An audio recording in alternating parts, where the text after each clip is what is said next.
Hello friends, welcome to Geeky Banker YouTube channel. So today we will start with Module A Unit 2 of IT Security. This is IIBF certification exams. In Module A, Unit 1 has already been covered. So this is second unit, Corporate IT Security. So what we are going to cover in this chapter, the factors while framing IT security. So what are the factors which is considered while framing IT security for an organization? Section 43A and Section 79 of Information Technology Act in context with IT security. Third one is essential feature of IT security policy. IT security consists of different policies, and then we will cover all the policies one by one. So now, what are the factors while framing IT security policy for an organization?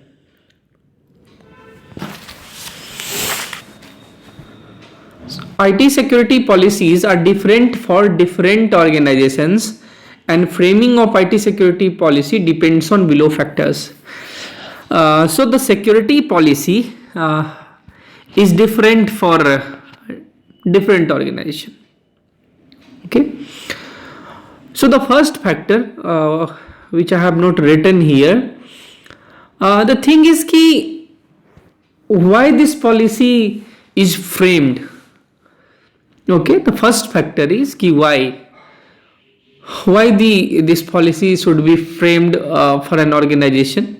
तो हम policy में ये भी लिखते हैं कि हम इसे क्यों बना रहे हैं. ठीक है. और यहां पर जो सेकेंड पॉइंट है, ये वाला पॉइंट जो फर्स्ट है यहां पर एक तरीके से, ठीक है, कि which function of organisation is dependent on IT. Organisation का जो है वो कौन सा फंक्शन, कौन सा काम जो है वो आईटी पे डिपेंडेंट है. Billing, production, manufacturing, customer service, क्या कौन सा काम जो है वो डिपेंडेंट है. तो पॉलिसी में हम ये भी डालते हैं. आईटी सिक्योरिटी पॉलिसी जब हम बनाते हैं तो ये फैक्टर रहता है कि हमें जो है वो किस काम को आईटी के द्वारा करना है. Then we will ensure IT security policy. ठीक है, कि कौन सा फंक्शन हमारा जो है वो डिपेंडेंट है आईटी पे, तो उस फंक्शन के जो है अराउंड जो है हम सिक्योरिटी पॉलिसी को बनाएंगे. नेक्स्ट क्या होगा, नेचर ऑफ डेटा हैंडल्ड. अब जो ऑर्गेनाइजेशन आपका किस टाइप का है, तो डेटा भी जो है वो डिपेंडेंट होगा. जिस टाइप का ऑर्गेनाइजेशन होगा तो डेटा भी जो है वो ऑर्गेनाइजेशन स्पेसिफिक होगा. थर्ड क्या है कि personal handling it. So who is handling the data. The person who is handling the data is educated, semi educated, skilled, semi skilled, specialised, क्या है वो. ठीक है, तो आईटी सिक्योरिटी पॉलिसी में इसको भी ध्यान में रखा जाता है. And next is this statutory and legal compliance rules governing the organisation. इसका मतलब ये है कि एक्ट और पॉलिसीज जो है under which organisation has been formed, मतलब कि the act under which the said organisation had be formed, तो हम उसका ख्याल रखते हैं. ठीक है, कि आपका जो पॉलिसी हो, so the framed IT security policy should not violet that act. ठीक है, कि उस एक्ट को वायोलेट नहीं करे. आपका जो है वो आईटी सिक्योरिटी पॉलिसी आप अपने ऑर्गेनाइजेशन के लिए जब बनाओगे, ठीक है, तो जिस एक्ट के तहत आपका ऑर्गेनाइजेशन है, under the act your organisation has been formed, तो should be comply with your IT security policy. So the act by which your organization has been formed should comply with IT security policy, or we should say your IT security policy should comply with that act. ठीक है, तो क्या क्या पढ़ा, the factors considered while framing IT security policy. तो first one was preamble. Okay, कि हम क्यों बना रहे हैं, क्या है, नहीं है, स्कोप क्या है, ये सब. सेकेंड है क्या कि आपका जो ऑर्गेनाइजेशन का जो फंक्शन है, आईटी डिपेंडेंट फंक्शंस जो है उसको कंसीडर किया जाता है। उसके बाद है नेचर ऑफ डेटा हैंडल्ड, किस टाइप का डेटा हैंडल आपका ऑर्गेनाइजेशन कर रहा है। पर्सनल हैंडलिंग इट, मतलब हु इज हैंडलिंग, ठीक है। एंड सेकेंड है the statutory and legal compliance rules governing the organisation. तो ये these are the factors which is considered while framing IT security policy, ठीक है। नेक्स्ट क्या है कि how electronic records got legal status. तो इलेक्ट्रॉनिक रिकॉर्ड जो है उसको लीगल स्टेटस जो है वो कब मिला, कब आप जो है इसे जो है वो एविडेंस के रूप में आप जो है इसे कोर्ट में रख सकते हैं, ठीक है। तो है क्या कि after the introduction of IT act 2000, information technology act 2000, the first major initiative by the government of India to provide legal recognition to electronic record and thus paved the way for keeping records electronically. So after the introduction of Information Technology Act 2000, electronic records got legal status, ठीक है। Next क्या है, next है section 43A of information technology amendment act 2000।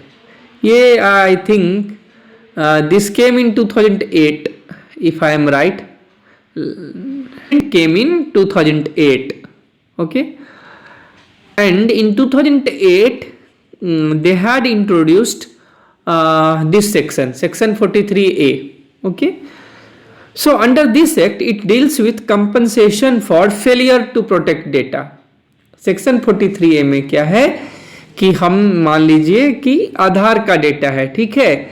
आपके bank के पास आपका आधार का जो है वो जानकारी है, ठीक है, वो अपने सर्वर में सेव करके रखे हुए हैं। अब तो पॉसिबल नहीं है आधार वॉल्ट आने के बाद, ठीक है, टोकनाइज करके रखा रहता है, टोकन दोगे तो वो मिलेगा और वो आप अपने सर्वर पे अंडरटेकिंग देना होता है कि you are not storing that data in your server, ठीक है। तो है क्या कि deals with compensation for failure to protect data, ठीक है। यदि आप किसी के पर्सनल डेटा को आप रख नहीं पाते हैं, ठीक है, तो then you will be penalised, ठीक है।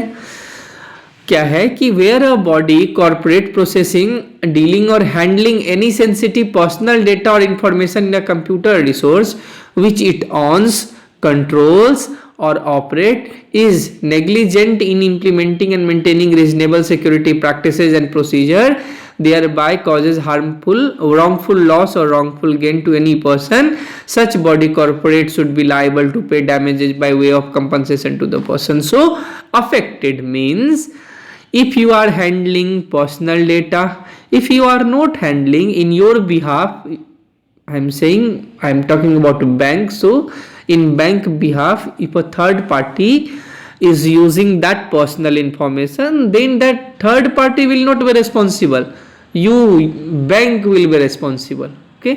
So bank will be responsible for that. If the bank is not storing the data or not taking enough measures to protect the data, then bank will be penalized. So section 43A में क्या है कि यदि आपका bank कोई भी organisation, ठीक है, पर्सनल डेटा को सही से नहीं रख पाता है तो उसको क्या किया जाएगा, पेनलाइज्ड किया जाएगा, ठीक है। और उसे क्या किया जाएगा, कंपनसेशन दिया जाएगा, ठीक है। नेक्स्ट ये है ना, to pay damages by way of compensating to that person, उसे पेनलाइज्ड किया जाएगा और जिस किसी का भी डेटा वो रख रहा था तो उसको वो कंपनसेट करेगा। सेक्शन 43 है कि आप किसी के पर्सनल डेटा के साथ यदि आप सही से उसे नहीं रखते हैं, ठीक है, मिसयूटिलाइज होता है, तो then you will have to compensate that person. Next क्या है, section 79 of IT act. Section 79 क्या बोलता है कि on which ground the third party can save themselves from penalty और can get exemption from penalty. ठीक है, तो इसमें 79 में बस हम यही बात करते हैं कि किस ग्राउंड पे जो है थर्ड पार्टी अपने आप को सेव कर सकता है। ठीक है, जहां पे वो डेटा को होस्ट कर रहे हैं या फिर किसी भी तरीके से उसमें इन्वॉल्व है, तो how they will save themselves. Now essential feature of corporate IT security. Corporate IT security का एकदम एसेंशियल फीचर क्या क्या है? तो इसमें एसेंशियल फीचर क्या क्या होता है? सबसे पहले कि why this policy is needed, क्यों आपको जरूरी है ये। Detail of information system security committee and its members, और उसमें जो है इंफॉर्मेशन सिस्टम सिक्योरिटी कमिटी जो है, ठीक है, उसके बारे में डिटेल होता है कि who are the people there as a members, okay, so about their members, how many members are there and who is there, तो डिटेल्स होता है। सेकेंड होता है hierarchical chart for the information system management, यानी information system management में hierarchical chart क्या होगा, top पे कौन है, बॉटम में कौन है, मिड में कौन है, ठीक है, फर्स्ट लाइन में कौन है, ठीक है, आप फिर हायरार्की वाइज किसे रिपोर्ट करोगे। नेक्स्ट है brief references to various policies with objectives, responsibility area and etcetera. अब क्या है कि इसमें हम लोग जो है वो डिफरेंट वेरियस पॉलिसी जो है उसका भी रेफरेंसेस होता है आपके आईटी पॉलिसी में, ठीक है, आईटी सिक्योरिटी में। उसके बाद क्या है implementation detail and responsibility for functional manager. जो फंक्शनल मैनेजर है उनका रिस्पॉन्सिबिलिटी क्या है, implementation details and responsibilities for functional manager. Next क्या है कि chapters describing various policies that are brought within purview of IT security policy and procedure guidelines और work instructions on each of this policy. मतलब आगे हम लोग पढ़ेंगे कि आईटी सिक्योरिटी पॉलिसी जो है, ठीक है, इसके अराउंड में और बहुत सारी दूसरी पॉलिसीज होती है जो इसके इन लाइन में काम करता है, जैसे email policy, user meant policy, cyber security policy, operational policy, lots of policies are there. We will study one by one. Next is description of various asset and their classification with the default classification list. Disclaimer clauses whenever necessary and applicable. So these are the essential feature of a corporate IT policy. कि क्या क्या होना चाहिए। Disclaimer clause होगा ही होगा उसमें, है ना। Description of various asset and their classification with the default classification list, ठीक है, उसका यूज होगा सिस्टम में।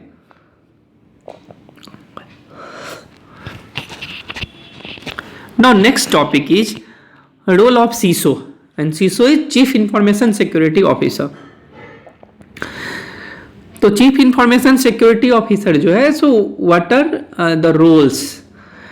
सो first one is CISO is topmost official in charge of all security initiative.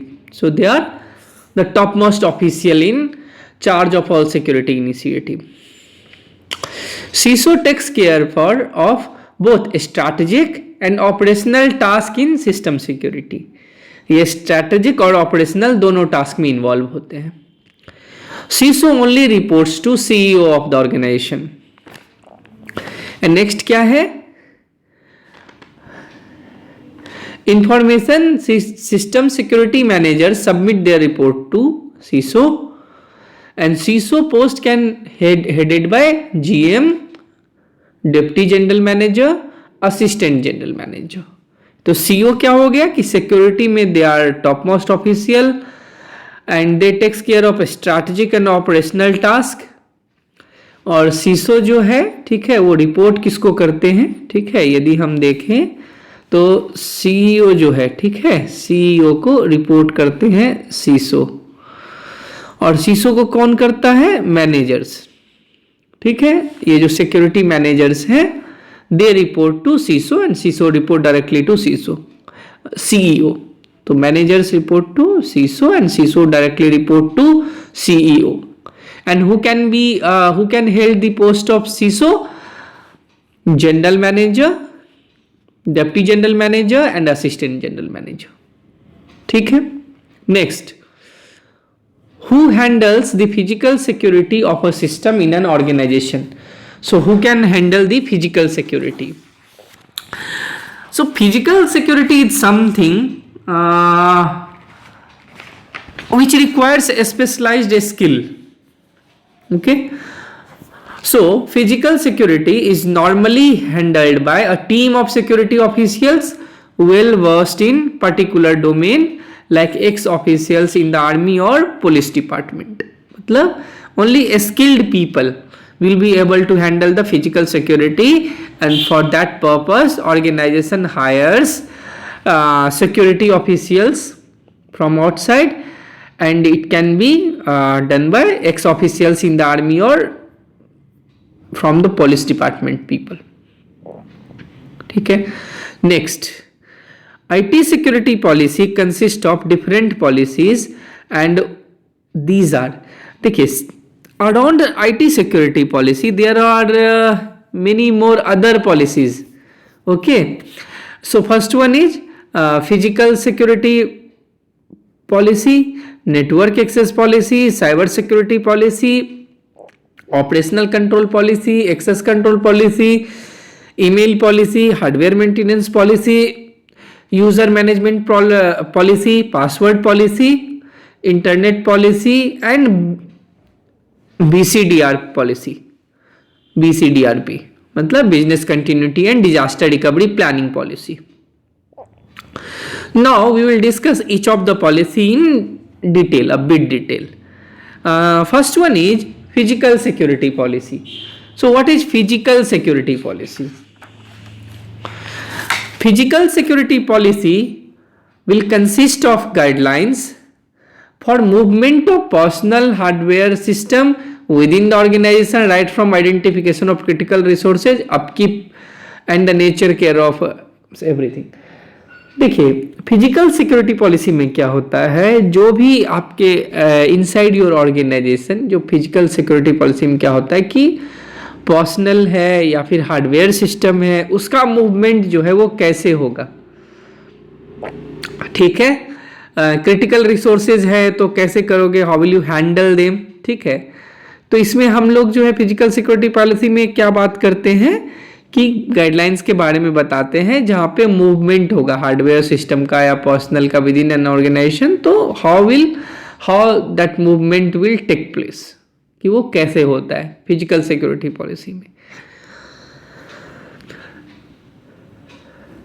Next, network access policy में क्या है कि जैसे नेटवर्क एक्सेस पॉलिसी क्या है कि framed by network administrator with sound knowledge of operations, nature of network equipment used in the organisation, need to access the resources across network, criticality of information available in the network etcetera. Network access policy में हम लोग क्या करते हैं, सबसे पहले कि this is designed by network administrator who have sound knowledge of operations, nature of network equipment used in the organization, need to access the resources across network, criticality of information available in the network etc. Network access policy में क्या है कि how the network will be accessed from the people of an organization, from the employee of an organization, कि वो कैसे इसको use करते हैं नेटवर्क को. ठीक है, और मान लीजिए नेटवर्क में भी एक्सेस होता है ना, जैसे आप जो है वो ADS का हम लोग यूज करते हैं, एक्टिव डायरेक्टरी सर्विसेज, तो उसमें क्या करते हैं कि आप फोल्डर फाइल्स हर पे रिस्ट्रिक्शन लगा सकते हो, और आप चाहें तो आप जिसको जो राइट देना चाहे दे सकते हैं. तो नेटवर्क में भी यही चीज होता है. ठीक है, नेटवर्क में कि नेटवर्क एक्सेस पॉलिसी मतलब हुआ कि नेटवर्क का जो है वो यूटिलाइजेशन जो है इनसाइड द ऑर्गेनाइजेशन, किसको जो है वो क्या राइट देना है नेटवर्क में, तो हम इसके बारे में बात करते हैं. Network access policy. Operations control policy में क्या है, is a function of the respective operations department in consultation with IT department, depending on the nature of organization and nature of operations handled by respective department. This policy is formulated. मतलब क्या है कि operations control policy में कि how the operations, the day to day operations will take place uninterrupt, कि उसमें जो है वो इंटरप्शन नहीं हो, ठीक है, अनइंटरप्टेड रहे, इंटरप्शन नहीं हो, और हमारा जो ऑपरेशंस जो है वो चलता रहे। उसमें हम जो है वो आईटी डिपार्टमेंट का भी हेल्प लेंगे कि उस डे टू डे ऑपरेशन को परफॉर्म करने के लिए, इफिशिएंटली परफॉर्म करने के लिए जो है वो हम क्या इनोवेशन कर सकते हैं और आईटी का यूज कर सकते हैं, ठीक है। या आईटी का यूटिलाइज कैसे करेंगे डे टू डे ऑपरेशंस को जो है और इफिशिएंट बनाने के लिए।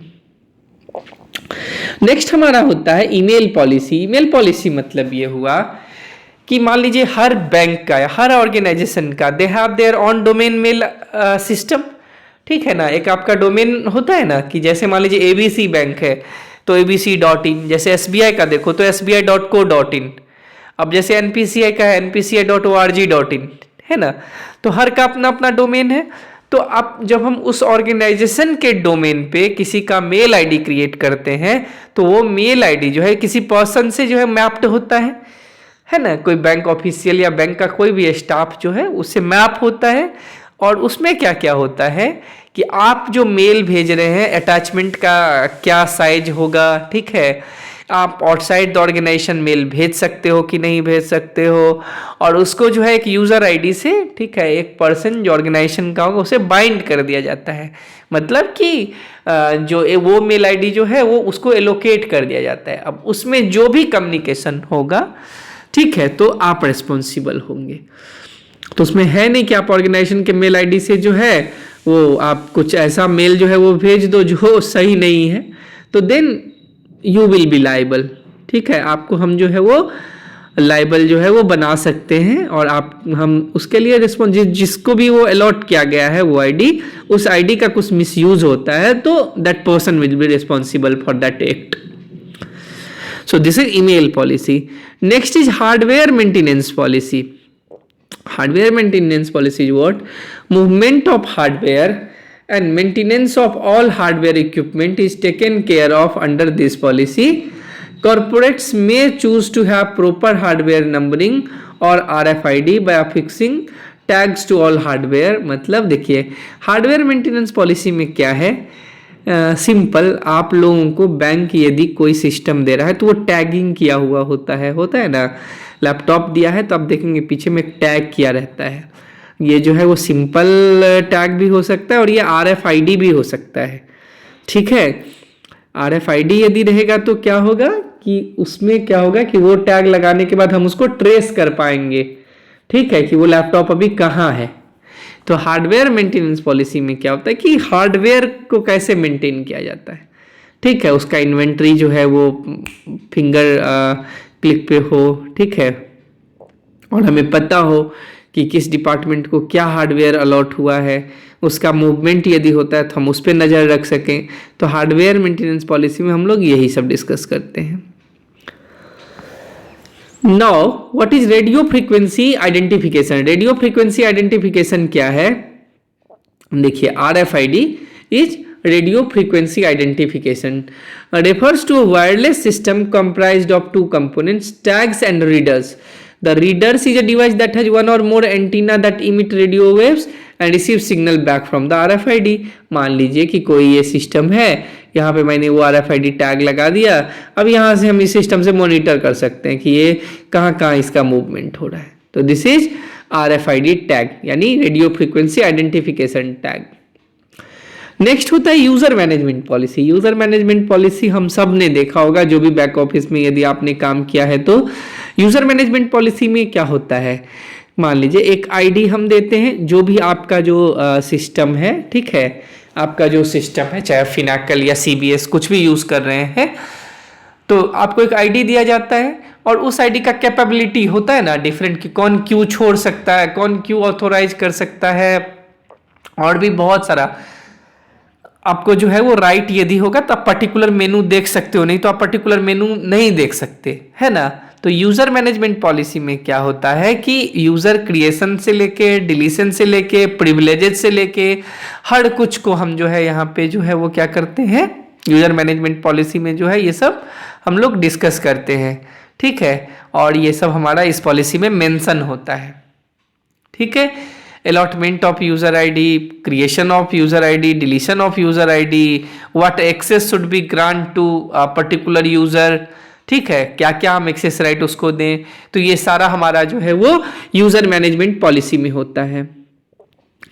नेक्स्ट क्या है, cyber security policy defines and documents an organization statement on intent, principle and approaches to ensure effective management of cyber security risk in pursuit of its strategic objective। मतलब कि साइबर सिक्योरिटी रिस्क जो है, ठीक है, उसको counter करने के लिए हम जो है वो साइबर सिक्योरिटी पॉलिसी होता है, ठीक है। नेक्स्ट क्या है हमारा, पासवर्ड पॉलिसी। पासवर्ड पॉलिसी में क्या है, जैसे आप देखते हैं कि एक अच्छा पासवर्ड यही होता है जिसमें कैमल केस में हो, उसके बाद जो है एक स्पेशल कैरेक्टर हो या 2 स्पेशल कैरेक्टर हो, नंबर्स हो। तो पासवर्ड पॉलिसी में जो है उस रूल को डिफाइन किया जाता है जिससे आप मिनिमम सिक्योरिटी को जो है वो अचीव कर पाएं या एक स्टैंडर्ड या स्ट्रॉन्ग पासवर्ड जो है आप रख पाएं। तो a password policy is a set of rules designed to enhance computer security by encouraging users to employ a strong password and use them properly. A password policy is often part of organizations official regulations and may be taught as part of security awareness training। ठीक है, तो हमारा जो है वो password policy में क्या होता है कि मतलब देखिए, पासवर्ड पॉलिसी की जब भी हम बात करेंगे तो ये लॉजिकल सिक्योरिटी में आएगा, ठीक है। एक सिस्टम में इन करने के लिए या तो आप फिजिकल सिक्योरिटी सही नहीं है तो सिस्टम को ही उठा के आप लेके कहीं चले जाओ, और नहीं तो आप कहीं दूर बैठ के भी सिस्टम का एक्सेस आप ले सकते हो। कैसे लोगे, यदि आपको पासवर्ड पता है। तो पासवर्ड पॉलिसी में क्या होता है कि एक minimum set of security standards को मैच करने के लिए जो है वो कुछ रूल्स रेगुलेशन होते हैं कि आपका पासवर्ड कैसा होना चाहिए, जिससे क्या होगा कि आपके ऑर्गेनाइजेशन का सिस्टम जो है वो सेफ रहे, ठीक है। और टाइम टू टाइम जैसे इसमें ट्रेनिंग की भी बात कही जाती है, ठीक है। तो पासवर्ड पॉलिसी यही है कि is a set of rules design to enhance computer security by encouraging users to employ strong password and use them properly. So this is password policy. अब इंटरनेट एक्सेस पॉलिसी क्या है कि किसी भी organisation में, खास करके बैंक में क्या होता है, इंट्रानेट होता है, अपना बैंक का नेटवर्क होता है। तो हम बोलते हैं ना कि एक ही सिस्टम पे इंट्रानेट और इंटरनेट जो है वो दोनों हम यूज नहीं कर सकते। यदि हम करेंगे तो इशू होगा क्या कि मान लीजिए आप जो यूज कर रहे हैं तो उसके थ्रू जो है वो कुछ क्या हो जाए, हैकिंग वैकिंग या ऐसा कुछ प्रॉब्लम आ सकता है। तो इंटरनेट एक्सेस पॉलिसी क्या बोलता है, how and where internet should be used in a system and who will use the internet in an organization or on which system it will be used. It is common in most of the organization to ensure that uncontrolled internet access is not provided in the system. Proper internet access policy should be in place regulating the levels of user who will have the internet access and the nature of precautions to be taken in those system. And whenever internet is there, it is generally convinced to be unsafe to have an internet access also in the same system। मतलब सबसे पहले यहाँ पे क्या है कि internet access policy में कि किसको यूज करना है, कहाँ यूज करना है और क्या क्या हमको देना है, कौन कौन सा साइट वो ओपन कर सकते हैं। यहाँ पे इस साइट के बारे में नहीं लिखा हुआ है। और दूसरी बात क्या है कि इंटरनेट एक्सेस पॉलिसी में क्या होता है कि जैसे एक ही सिस्टम पे आप इंटरनेट दोनों यूज करोगे तो वो सिस्टम आपका वल्नरेबल हो सकता है वो ओपन पॉइंट बन जाए, ठीक है। तो इंटरनेट एक्सेस पॉलिसी में हम जो है यही सब चीज देखते हैं। नेक्स्ट क्या है, business continuity and disaster recovery planning. इसमें क्या होता है कि मान लीजिए कुछ जो है मिसहैप्स होता है, मान लीजिए ठीक है, कुछ डिजास्टर हो जाए तो आपका बिजनेस कैसे चलता रहेगा, आपको उसको सोचना है। कितना जल्दी आपका जो ऑर्गेनाइजेशन है वो उठ सकता है, ठीक है, काम फिर से दोबारा स्टार्ट कर सकता है। तो BCBR जो होता है, business continuity and disaster recovery policy planning policy में हम इसके करते हैं कि यदि डिजास्टर साइक्लोन कुछ ऐसा कुछ आ जाए तो हमारा जो है वो बिजनेस कैसे रन करता रहे, उसके लिए प्लान करते हैं। नेक्स्ट क्या है हमारा, 2 popular approaches for framing IT security policies are. देखिए 2 पॉलिसी फ्रेम करने का 2 तरीका है, एक होता है टॉप डाउन अप्रोच, एक होता है bottom up approach. Top down approach में क्या होता है कि टॉप के जो लोग हैं, आपके चेयरमैन हो गए, सीईओ हो गए, एमडी हो गए, डीएमडी हो गए, इस लेवल के लोग जो हैं they decide about the policy. ठीक है, कि हमें क्या क्या बैंक में करना चाहिए। ठीक है, एक होता है bottom up approach. Bottom up approach में क्या होता है कि जो ऑनर होते हैं वो बोलते हैं नहीं, जो आपका वर्कर है, जो एक्चुअल ग्राउंड पे काम कर रहा है, दे विल सजेस्ट, ठीक है, वो बताएंगे, and then that rules and regulations are incorporated in the policy and framed accordingly. एक ये भी अप्रोच होता है कि बॉटम लाइन में जो भी लोग हैं वो बताएं कि हमें क्या करना है। ठीक है, और उसके अकॉर्डिंग जो है हम रूल्स को जो है वो आइडेंटिफाई करेंगे और रूल्स नया बनाएंगे भी, जो हमारा आईटी सिक्योरिटी पॉलिसी बनाने का है। ठीक है, तो top down approach, bottom approach, दोनों अप्रोचेज है। ठीक है, so I will say thanks for watching. Please visit my Telegram channel to download all the PDF. This is Telegram channel logo. So once you will scan this image, I am talking about this one. Okay, so once you will scan this code, you will be redirected to our Telegram channel. Okay, so please watch this video and please share this video also, so that more people will come to know that there is a channel, okay, who covers IBF certifications. Thank you, thanks for watching.